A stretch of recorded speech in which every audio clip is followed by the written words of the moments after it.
Hey everybody, wanted to welcome you back to I Told My Wife I'm Paying Bills. I'm Slim, And I'm black. and we And are I'm back. Ruby. Oh, yeah, I was going to introduce you. We're back with our guest, Ruby. So, if you heard the last podcast, Ruby Rose, It's Ruby Rose is my cousin. She's a Switch player. She plays Nintendo Switch. She plays PlayStation. And I wanted to get a different perspective on different gaming, so I asked her to come on our podcast with us. And then we actually talked a little bit about comics.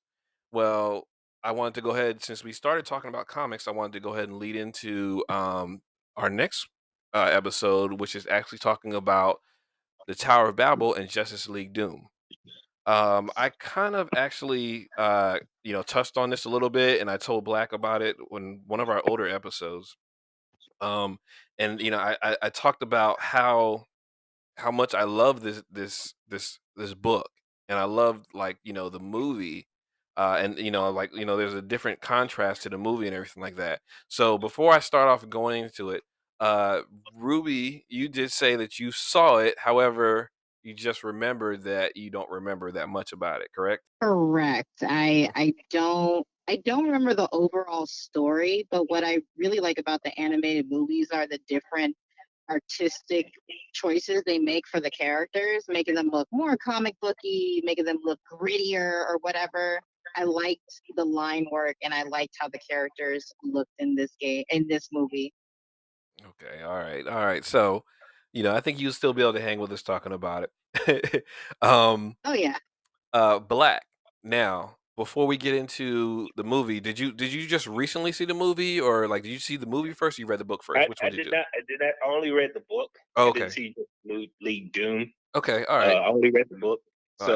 So most of the stuff I know, though, Mm-hmm. I did some research on it just in Okay. case that the book didn't cover everything. Mm-hmm. Mm-hmm. You know. So, all right. So I'll go ahead and go into the details between the two. Y'all kind of like throw in what you want to about them, and I'll go ahead and basically I'm gonna start off with talking about the Tower of Babel. So, brief overview is, like I said this before in the previous podcast. Basically, the Tower of Babel is in the actual book. It's the graphic novel that I actually have of it is really a couple of different um, issues of Justice League adventures put together, and at the very end of the book is the actual Tower of Babel book. Um, it's a couple of issues. I forgot how many total issues it is. The basic Mm. overview of the whole story is that the Justice League, they're it's just like a regular day. Well, all of a sudden the Justice League starts getting attacked out of nowhere, and this person that's attacking them knows everything about them, to where they take their powers into account for these attacks. So different things Right. happen, and like everybody's like, "What's going on? Why are we being attacked? Whatever." And come to find out, these plans are actually plans that were created from Batman and his paranoia. I don't want to say paranoia, because it depending on how you feel about it. He had a valid point in the end, but we'll get to that in the end Well, because I want to get y'all's opinions on this point. So we're gonna find that out a little bit later in the end. Okay. so okay. so basically though, his these are all plans. Well, once he figures out these are plans, he helps the Justice League overcome these different attacks and these issues. Then they go back and find out it's Ra's al Ghul who's actually attacking them in the comic. They found out it's Ra's al Ghul, so then they take out the Tower of Babel, and they also take out Ra's, but not really because he gets away. And also, I did leave this out. While he's attacking the Justice League, the reason why he's attacking the Justice League is because um, he's trying to destroy part of the world. Because what he's doing is he's messing with the language centers of the brain. He put out this signal that messes with the language centers of the brain, to where people can't read like correctly. It just looks like gibberish to them. And when they actually later on, he ups the signal, and he actually you can't understand each other either. So Ooh. yes, right. So we're gonna start with that. Black, we're gonna start with basically the overall story. Give me your thoughts on the overall story first. The overall story is sick because because the fact that he steals his plans, Hmm. Raja Ghul steals his plans, Hmm. you know, and uses it against the Justice League members. That's pretty sick, all in itself, you know. Um, and you know how he actually got those plans. He Correct. didn't actually go and steal them. He got it from his daughter. Yes. Yes. You know, And so for those who don't know, I mean, if you're listening to this, you probably do know. But for those who don't know, his daughter Talia al Ghul, and she's actually in love with Bruce Wayne, Batman. Ruby. Matter of fact, you definitely have got to read this story, Ruby. I need to find a way of getting you a copy. If you can go to your library and see if they actually have it, it's because I'm gonna check it out. yeah, this story.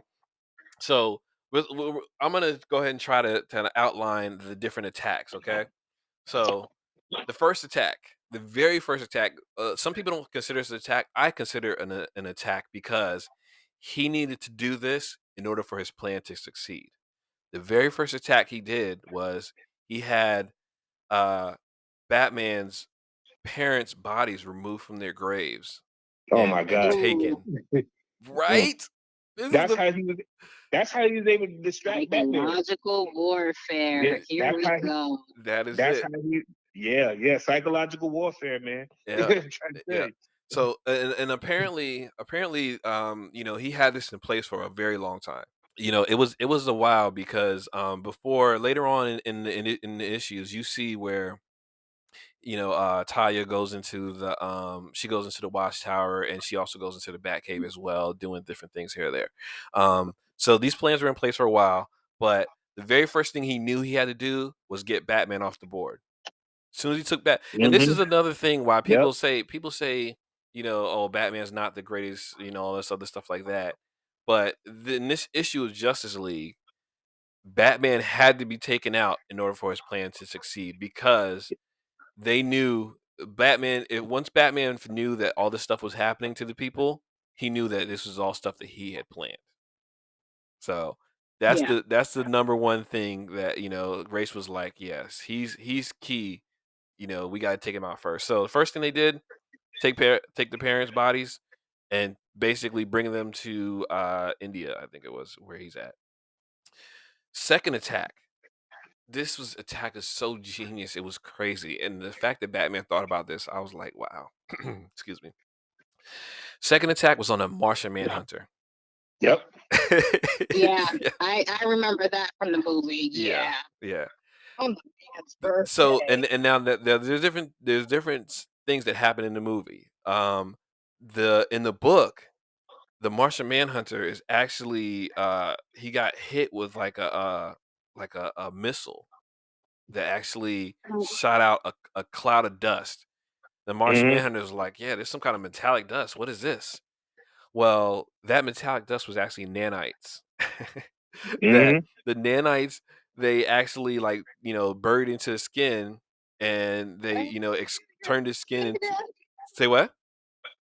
I knew you were gonna say that. It's always in the skin. Yes, yeah. So they went into his skin. I'm sorry, this makes anybody gets the heebie-jeebies. I'm so sorry because this is gonna happen again to something else too. But the nanites go inside his skin and they turn his skin into magnesium, causing him to burst Yep. into flames in the air. Yep. Yep. The, Gruesome. so here's another reason why. This is how methodical these plans are too. He took the Martian Manhunter out next because he knew that the Martian Manhunter, once his other plan for messing with the language centers of the brain, once that plan was put in effect, the Martian Manhunter, he can actually use his mental abilities so the Justice League can still communicate. So next off was the Martian Manhunter because that was another necessary evil that had to be done, immediately. So first Batman, then the Martian Manhunter. The third and the fourth hit was kind of crazy because these two. Okay, and here's something that was different. In the movie, they did not have Aquaman and Plastic Man. In the book, they hit those two up next. Yep. Those two were hit. Aquaman was hit with. They were both hit with some kind of like different types of like grenades. Aquaman was hit with a fear gas that made him afraid of water. He needs this water, like every hour or so, or every so hour, often he needs water for his skin. Otherwise, he'll dry out and he'll die. Hmm. But Plastic Man was hit with with a freeze missile that Liquid flash. nitrogen, buddy. Yes, Liquid nitrogen. right. So you know what I'm saying. So that was just so crazy, and it flash froze him, and then the person ran up and smashed him with a hammer. Uh, Yep. but the good thing about Plastic Man, and then the good thing about all these plans was that they were created non-lethally. So Hmm. Batman, when he was creating these plans, he thought, okay, yeah, I don't want to kill these people. I just need to incapacitate them for this specific reason, which I'm going to go into closer to the end. Um, the next attack was on Flash and the Wonder Woman. Okay, so basically what happened was, in the comic, um when this starts happening, once Plastic Man and Aquaman and Martian Manhunter is all being hit, um, they tried to call Batman, but he was like, "Look, I'm busy," you know. So he was like, "Look, is anybody dead? No." He's like, he said, "Is anybody dead? Is it something you can't handle? No." So he's like, "All right, well, I can't help you," and he just hangs up on him. He hangs up on Superman, and Superman calls him pretty much kind of panicking, but not a lot. So that's the Yeah. funniest part about it. The fact that he hung up on him, he was like, "I'm busy," and he hung up. So that was actually kind of funny. Um, but once that happens, that's when Ra's al Ghul was like, "All right, I'm hitting that tower button." So he starts up the Tower of Babel, and that's when the language centers get scrambled, so you can't actually read what's being said. And then after that, that's when the Flash and Wonder Woman go to find Green Lantern. They reach Green Lantern's apartment, and dude is blind. Uh, The reason why this Green Lantern was blinded is because this is Kyle Rayner. He's an Hmm. artist, and like most artists, for their craft, they need to see what they're doing. Hmm. And so this Green Lantern needs to actually be able to see, to actually create his constructs. And he's blinded somehow. They don't know how he's blind, and he's kind of freaking out and upset. Well, while they're at his apartment, those two get attacked. And right before their attack, Aquaman, the whole time all this is going on, Aquaman and Plastic Man and Martian Manhunter, they're all saved, and they end up going up into the Watchtower. Well, when they go back down, that's when they try to find Green Lantern and everything like that. Well, Aquaman figures out how they're finding all of them in order to attack them like this is through their communicators. He calls them as like, they're following us through their communicators. Watch out, there's another attack coming towards you too. Just as he does that, Wonder Woman and Flash are attacked. Flash is attacked with a bullet that vibrates and causes him to have uncontrollable seizures at the speed of light. Light Hmm. speed seizures. That is crazy. Good, great. So then Wonder Woman, she's hit with it's like some nanites that actually go inside her brain, that attach to her brain, and make her actually think that she's fighting an unbeatable foe, knowing that Hmm. Wonder Woman is not going to give up. She's going to keep fighting until she dies. So that's that other fight. That's which is just is nuts. All right. After those two are attacked, that's when he starts scrambling. So that any words like like the tower is actually doing it. So like stock exchange and all this other stuff starts happening. They actually show a scene where the people who run the like different missiles all around the world, they can't read the different things in there and all that. So while all this is going on, Batman finally finds Ra's al Ghul, and he finds that his parents' coffins are sitting over top of a Lazarus pit. Now, uh, for Batman, this is very tempting, but it's still horrific to him because it's just like, okay, Ra's is like, I can bring your parents back alive if you want. you know. So then Still trying to bargain. yeah, right, It's right, a you know. little insanity side effect, you know. Yeah, I mean, well, he's trying to take off a third of the world population. Yeah, there's a little bit of an insanity, even though Ra's al Ghul, he's crazy, but he has his reasons, and it's one of those things where you almost want to side with the villain because he's like, yeah, the human race is killing this planet. It's just Mhm. it's so Right. nuts. So Anti-hero. right, it's weird. It's so weird that you want to like, uh, you just want to side with him, but it's just like, but you're the bad guy. So, um, yeah, so like I said, it's the whole like Wonder Woman's doing the nanotechnology. I mean, Wonder Woman's hit with nano, Flash is hit with the bullet that causes epilepsy. Um, Superman is actually what was it? Oh yeah, okay. Superman when he's attacked, this one is just the worst, and I mean it's ingenious, but I almost want to say it was the worst out of all of them, but it's because it's really bad. Superman is hit with um uh red kryptonite when Mhm. he goes to save them. He's hit with like it's not even a regular red kryptonite, it's a synthetic red kryptonite that Right. It's made. Batman made. actually, yeah, the Batman made it and they stole his recipe. uh and it's a synthetic red kryptonite that actually causes his skin to become translucent. So he's taken an excess amount of the sun's rays, which usually powers him up, but it overpowers him. So he's feeling all kinds of pain, and like, like someone said, he can actually hear a cricket's heartbeat like in Asia. So, he it just completely overpowers him the whole time. And this is so Dilapidating. yeah, and just the way it all happens.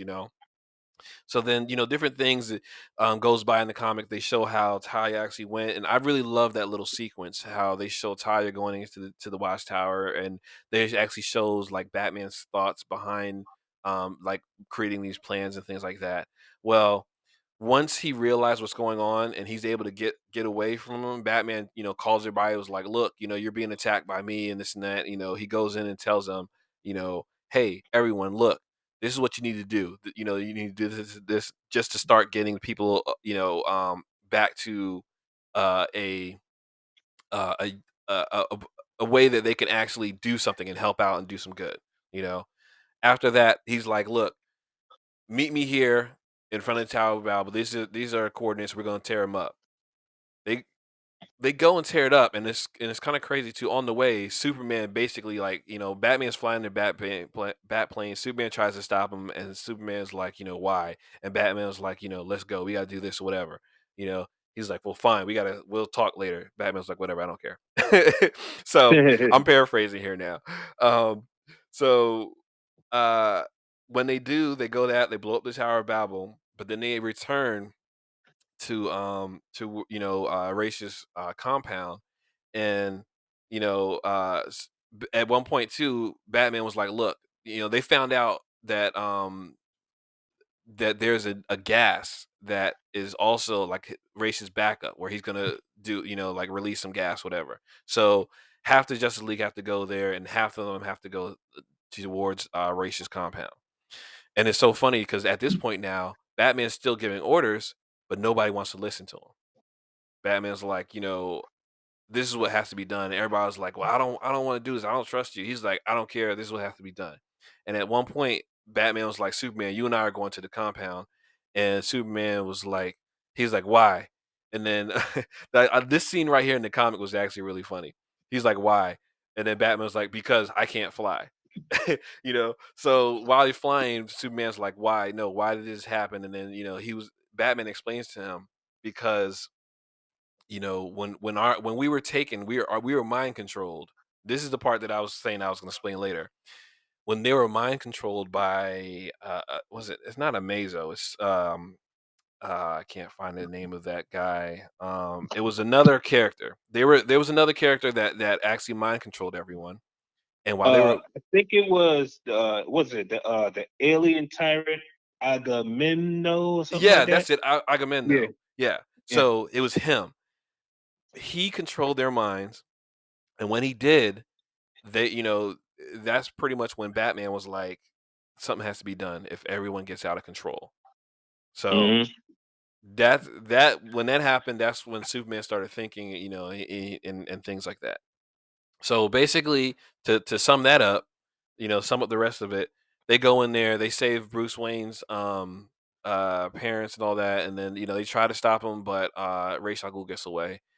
Later on that night, after everything's said and done, they're back on the watchtower, and then when they're back on the, they're discussing trying to whether or not they should actually expel Batman from the Justice League. Keep in mind, he's actually the financer of the Justice League, but whatever. Hmm. I mean, exactly. Yeah. So the whole time, they're like they have Batman waiting in the meeting room. They're discussing, right? They go on, they talk about, why they should, why they shouldn't, and at one point they actually said Martian Manhunter had files against them as well. But Martian Manhunter was like, look, I was an alien on a new planet. I just needed to know for my own safety. So they get into all these arguments, and when they finally start voting, 3 vote to keep, while 3 vote to expel, and the final vote was left to Superman.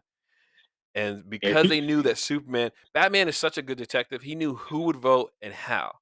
And Mhm. because of that, Batman was like, "I'm out of here," and he just left. They go into the meeting room, Batman's gone, nowhere to be found. So, at the end, they actually have lost pages, and because of the fallout from this, from Batman, his the Bat family is actually, they're on different teams. They got Young Justice, they got Titans, and everything like that, and then Oracle, she's Barbara Gordon, she actually works with the Justice League. Well, because of this fallout, no one's calling Oracle for help. People on the She's young part of the Bat family. Correct. Yep, yep. Robin on Young Justice, no one's trusting Robin. They were like, well, because Robin was like, don't do that because you can't do this, whatever. And they was like, why should I say that? Why? Like, what do you know about my powers and all this stuff? Then at Nightwing, in Teen Titans, they're like, if Batman could do this, what do you have files on us type thing. So, and like I said, that was all in the lost pages is what it's called, the end of it. So that's all the Mm. fallout from there. All right. Yeah. So now before I go into the movie, I want to get y'all's opinions on the book so far. So Black, give me some of your thoughts on the book. Well, the book was pretty good. Um, yeah, I really don't have any complaints with it. As far as it was a bit. Before you explain it to me how it's kind of like in Tower Babbles and it's kind of like in parts Mm-hmm. in the book, Mm-hmm. you know, it was a little confusing to try to catch on what was going on at first, but Mm-hmm. then I was able to be like, okay, I could piece it together. So it was all right. Mm-hmm. It was all right. The story itself, like I said, it's a pretty sick ordeal. My opinion, and I'm just going at as far as the ending Mm-hmm. and the votes. I would have voted to keep Batman included, Yeah. and the reason for that is because the simple fact is that if they all get brainwashed again, Mm-hmm. who gonna stop him? Batman is the only one that does not have superpowers. If he get brainwashed, the rest of them be able to take him out easily. Yeah. You know what I'm saying? Mm-hmm. Mm-hmm. It, but if they get brainwashed, they got all these superpowers. You got Superman, you got Wonder Woman, you got all these, and who gonna stop them? Yeah. You Yeah. know, so it'll be difficult. So I sided with yeah, Batman needs to stay because he had every reason to do what he did. Yeah. Yeah. Yeah. So yeah. So Ruby, what do you think about that whole story itself? It reminds me why I love comic books because Mhm. that sounds completely different than the movie that I watched. Yeah. But then I also remember, they have to sell the movies to the kids and the Mhm. toys to the kids, so they're definitely gonna pull back on the violence that was shown. Like to think of a Green Lantern being blind because that is one of his strengths. Ah, jeez. Mhm. I Mhm. think that would depress me if I saw that animated. Yeah.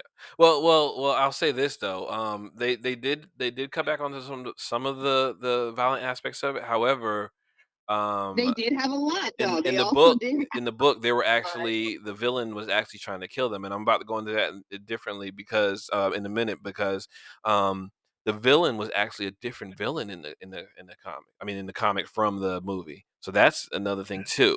I'm just wondering why they chose Vandal Savage over Race, because Race is like one of the most like craziest methodical villains, and just the things he do, and like I said, My it's so weird my because he. thoughts to Mm, that my thoughts to that is like uh Ra's al Ghul is very coded as like a necromancy type cult Mm-hmm. leader. mhm, Yep. And I mean, they have presented him animated before, but the correct, vast yeah. difference that I've noticed from the comic book versus him animated is that whenever he's animated, it's more like, aha, the greatest detective, I've stopped you again. Like it's a very like silly comic-y style, like I fooled you Mm, again, great well, detective. no, well, I gotta stop you there because in the Batman the Animated Series, that Ra's al Ghul,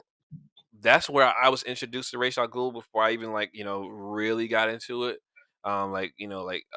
The different comics I read back when I was younger. I just got whatever comics I could read, so I didn't ever see Ra's Right. al Ghul. That animated series, Ra's al Ghul, is so close to the comics. It's crazy, and he's just really methodical and the way he plans stuff. He got plans on top of plans on plans, And actually, I just recently rewatched his first episode on the animated series, and it was still so good. It just holds up so well. So, but yeah, that Ra's al Ghul, yeah, it's just oh my gosh, and But like in the comic books, especially like the Tower of Babylon, mhm, like teasing Batman with like, oh, here are your parents over the Lazarus, here's your chance. mhm, That's psychological warfare, like how we were talking about earlier, number one.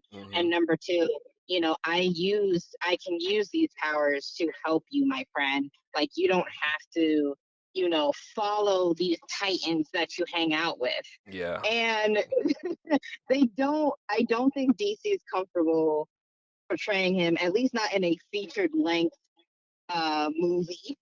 yeah, yeah. Uh, Well, not in that uh, aspect. I don't I think so. I'm anxious to see if they actually ever play him like true to form because that would be so good. I would love to see that. Yeah. I mean, So. we finally have an R-rated animated film through Apocalypse, so Mhm. hopefully one day we will get, rated R Raj Al Ghul animated or otherwise.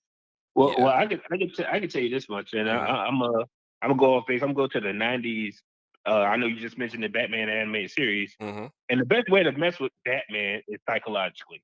That's the Correct. best Oh way yeah. you can really get him. Mhm. Because if you remember on Batman animated series in the '90s, the Mad Hatter had him in a fantasy land with his parents. Yes. That was Do you such a good remember that episode. episode? That episode was so good. I love that That episode. that episode was crazy.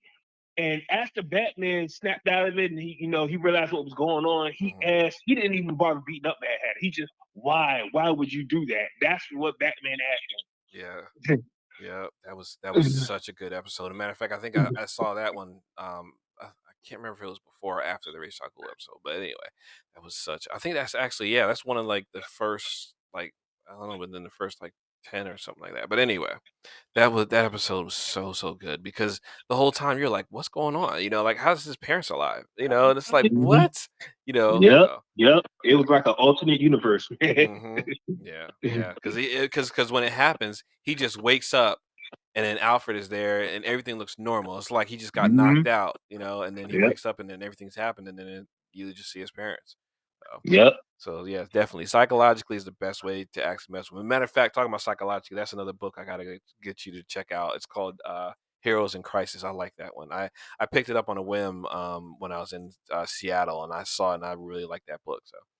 Um, so uh, going into it, actually, Ruby, you said something that I agree with, though. That stories like this is one of the things that I love most about reading comics, because they have just so many different twists and turns, and that's another reason why Kingdom Come is one of my favorite books as well.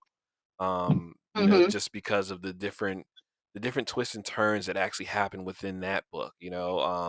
How you see all these heroes, you don't know who's on what side or whatever, and just yeah, the three factions of heroes that are fighting against each other, and how they're basically going to blow up the world, and oh man, that was such a good book. But anyway, I feel like a lot of the DC animated movies could be 10 times better if they were a little bit truer to the source material. But at the same time, again, hmm they're trying to sell toys to kids. They're trying right. to sell posters and all that other stuff.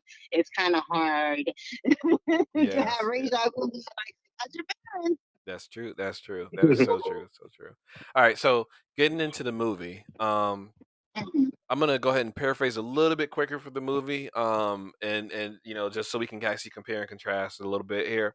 But so the difference, there was Cyborg, but there was no Plastic Man and Aquaman, so that that those two were off the board. It starts with Batman trying to stop the Royal Flush Gang, which is weird. Like they just out of nowhere. Um, and then that's how the person who's going to steal his plans actually gets into his the Batcave.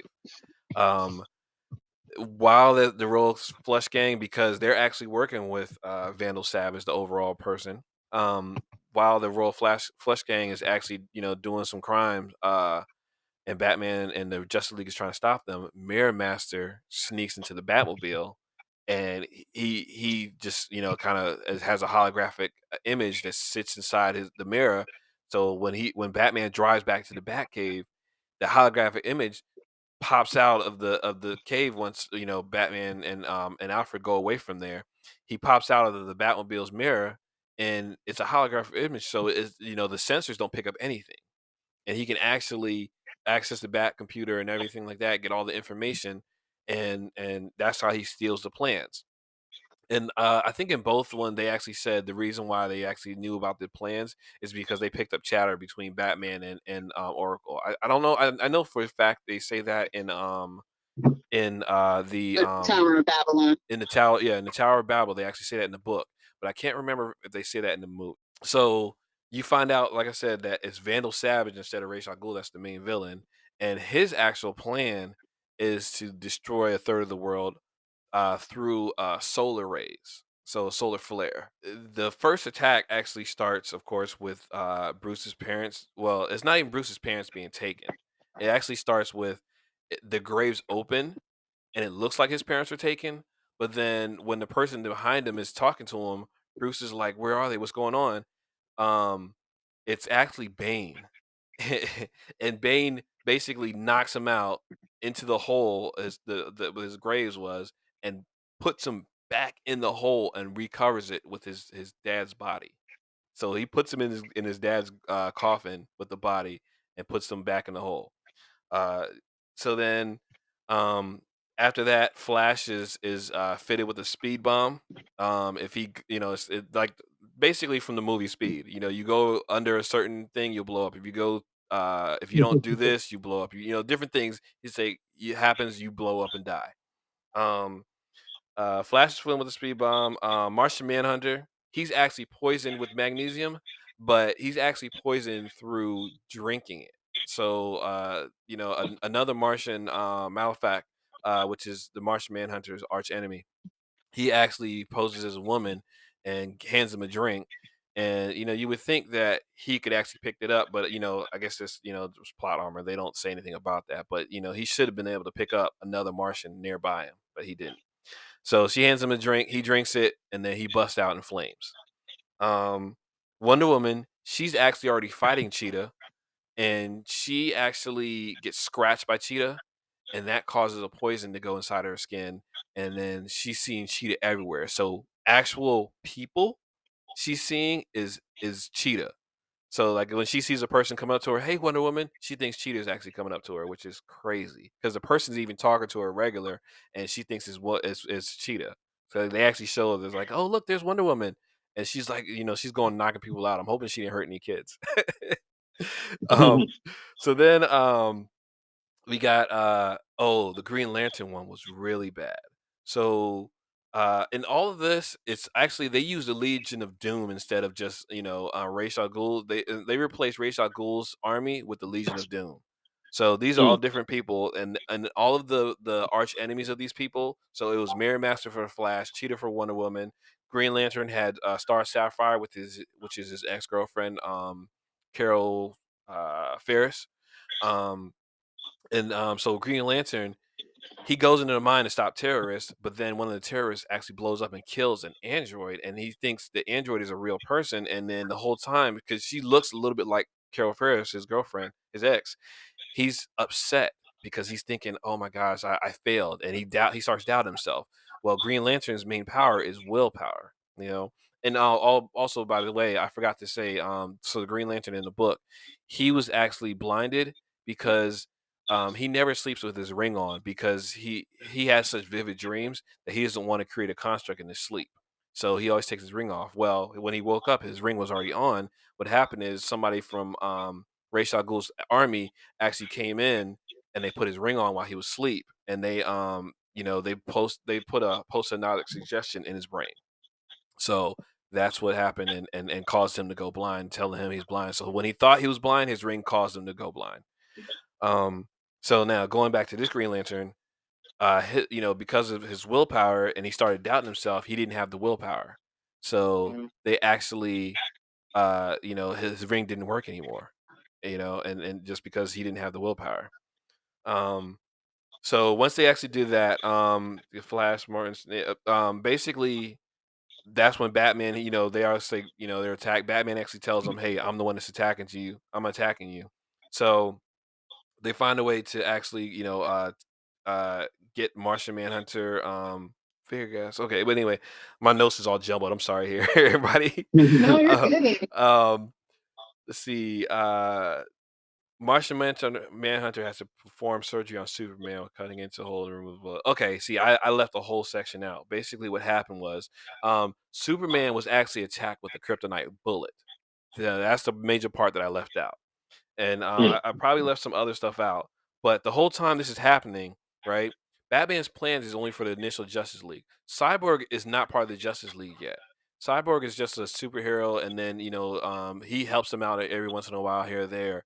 But he wasn't official, so Batman didn't plan for Cyborg. So all these plans that's going on, Cyborg's able to help out. Cyborg, he saves Wonder Woman by hitting her with a sonic device that kind of breaks that whole I guess he sonics off the poison or something like that.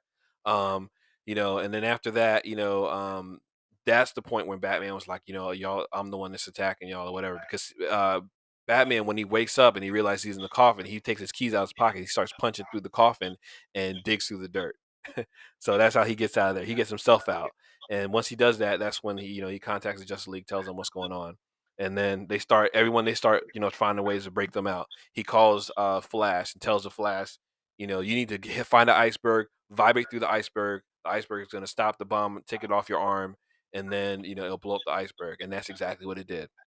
So after Superman's hit with the bullet, he told him how to stop Martian Manhunter from being on fire, and he's like, we need Martian Manhunter to get through Do the Superman. surgery. Yeah, you have to Yeah. perform the surgery. So Martian Manhunter performs the surgery on Superman, and that's when they all find out about the main plot was to destroy the world from a solar flare. That Through all of story is that, say what? Go ahead. that story is just, yeah, it's way different than the actual. It's not way different, but Hmm. it veers off Yeah, dramatically it's from the it's book. yeah, it's different. It's way different. So yeah, so I'm closing up on the end here. So basically, after that happens, they find out about it. They find out, and they found out it's Vandal Savage, whatever. Vandal's like, yeah, we won victory. They didn't know that Batman and all them, got out and they're back to normal and everything.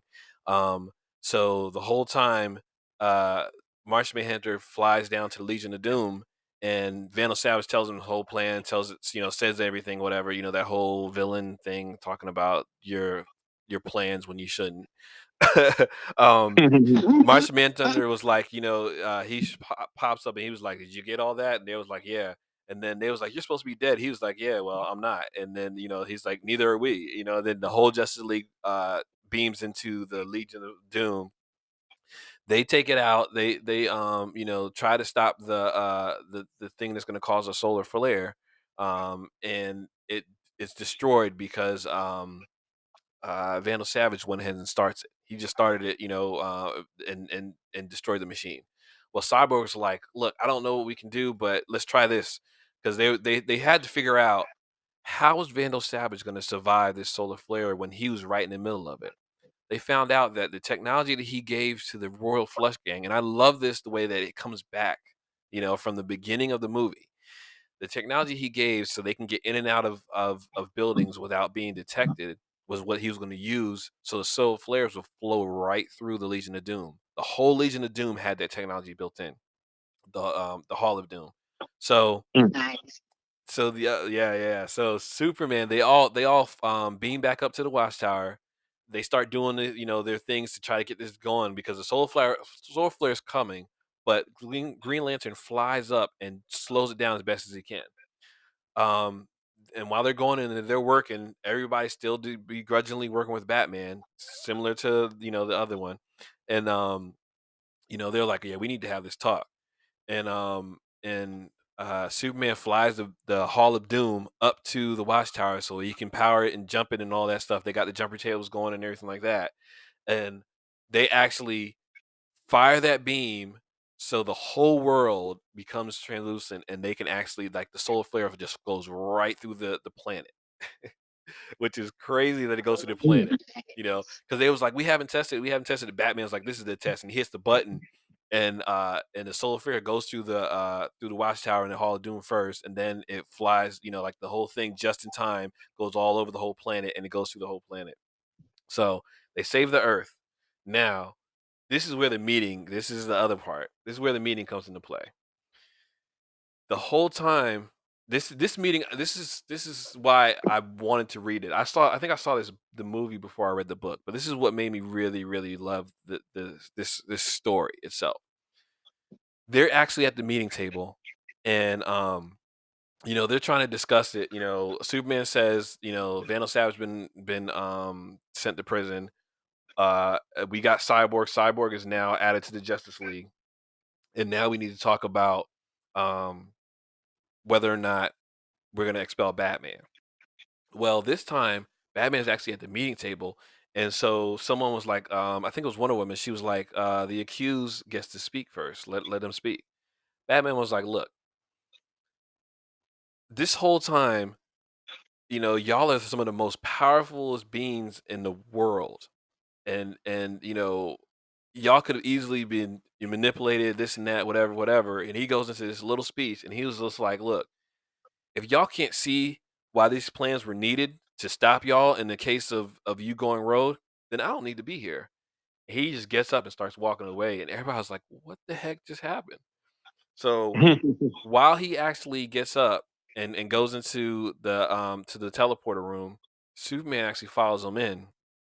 And at the end of it, Superman was like, um, you had all these plans for everyone, you know how to took out everybody. He's like, but what were the plans for you? And the one thing Batman says is like, you know, the one plan I had for myself was called the Justice League. And because of that, Superman was like, I just wanted to make sure you were honest. And he hands him the kryptonite bullet that was pulled out of him. He was like, in case I ever go rogue, I just want to know that somebody I can trust will stop me.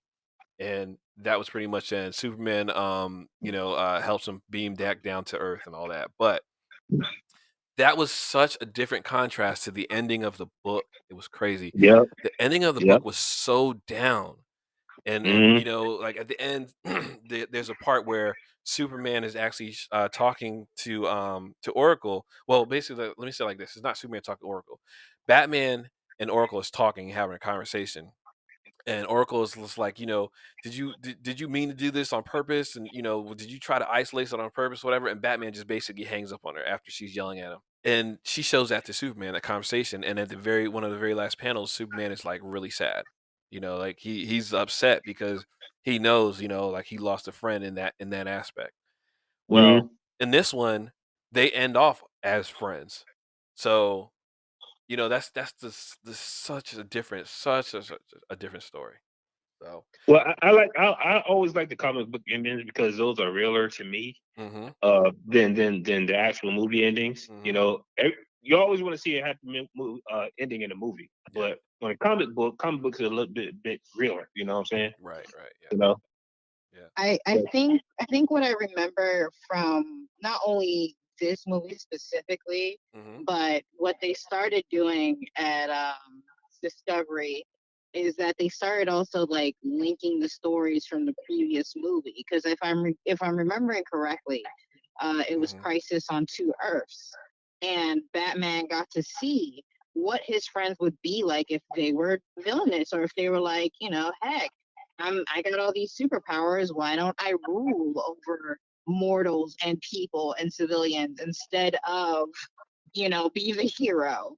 So he Mhm. made all Yeah. these contingency plans, and he's like, if you guys get out of line, So there's a way to stop you. yes and no. So you're correct. Yes, they did link some of those movies. But the one you're talking about is for I don't think that movie was linked to this one, but there's also that also happened with the Justice Lords. I want to say that was from Justice League Unlimited. I'm not 100% sure, but Mhm. the Crisis on Two Earths, that is correct. That did happen on Crisis on Two Earths, but it just wasn't linked to Justice League Doom. I think this one was somewhat of a standalone story, but they did have other ones that were linked together because there was also Throne of Atlantis, and I'm trying to remember some of the other ones that happened. I cannot remember the names of them right now. But I mean, either way, you already seeing from Injustice that exactly how bad things could be if one of them choose correct. to go rogue. You know what I'm saying? Yes, and that So, that's why I love this story. That's why I love this story. It's so good. Like it wasn't on a malicious in neither the movie or in the comic book. It wasn't a malicious like I need to murder all my superhero friends because they're bigger and stronger than me. Like Mhm. it was really on some like I'm protecting other people that are like me, that are not superpowered, but that do not have the resources that I do. These mhm. contingency plans is not just for my benefit, just to be like, ha ha ha, I know Mhm. what your weaknesses are. It is to protect the entire planet. Correct. Yes, yes. And I So, and I love that. I love that. And that's the thing I was saying, that's what I was trying to get into is exactly what you just said, is to protect and the I planet. could be wrong. I could be wrong, but I think in the Legion of Doom, he did admit, like, oh yeah, like I did start these plans. These plans were stolen from my files, and Mhm. everyone's like, wait, what? And the Yes, Bat yeah. family was kind of quiet. Like Mhm. Barbara, I remember Nightwing, Robin was there, and their respective teammates were like, "Did you know? Did you know?" And they're like, No, so "That's that's the book. classified information, homie." Yeah, see, so that's that part of the book. I don't think that one it was in. I'm trying to see what that because the other Bat family wasn't in the actual movie though. The Bat family wasn't in the Mm. movie in this one, so I'm trying to remember, and that sounds so familiar, and I can't remember where, but they definitely had that in the book. So, but anyway, so we're coming up on time, everyone. That was just a quick overview. I kind of want to maybe go back into this, and I want to revisit when they both have a little bit more, like when she actually can read and I like want to revisit, rewatch this yeah, movie. I rewatch it and forgot and how and interesting read it and was. you got to read the book too. And I want Black to actually Mhm. watch the movie too, so we can actually talk more about it. But anyway, so we're gonna break here. And again, I want to thank everyone for listening. If you want to reach out to us, you can email us at toldmywifepodcast@gmail.com. You can also hit us up on Instagram at Told My Wife Podcast. You can also find us on Facebook. I Told My Wife I'm Paying Bills. Um, just send us any kind of opinions, hit us up, just let us know what you think, and anything. Also, Ruby, if you want to get in touch with Ruby, you want to hit her up, watch her streams. If you want to find her socials, Ruby, what's your socials? My socials are It's Ruby Rose on most platforms, and the only one that's different is the Gone and Forgotten Bird app, formerly known as Twitter, where I am Ruby Rose underscore. All right, all right. Well, thank you. All right, well, everybody, we wanted to thank y'all again for listening. Everyone who's sticking by us, we appreciate it. But until our next one, we again thank you, and Ruby, thank you for joining us for these two. We really appreciate it. Um, but until we come I back hope to you to be with, back. oh yeah, yeah. Well, I can't wait to have you back. It's gonna be fun, especially when talking about this whole again. So, uh, but until we have the next one, I'm Slim and I'm Black. with our guest Ruby. Ruby. All right. All right. Saying thanks again for listening, everyone, and have a good one.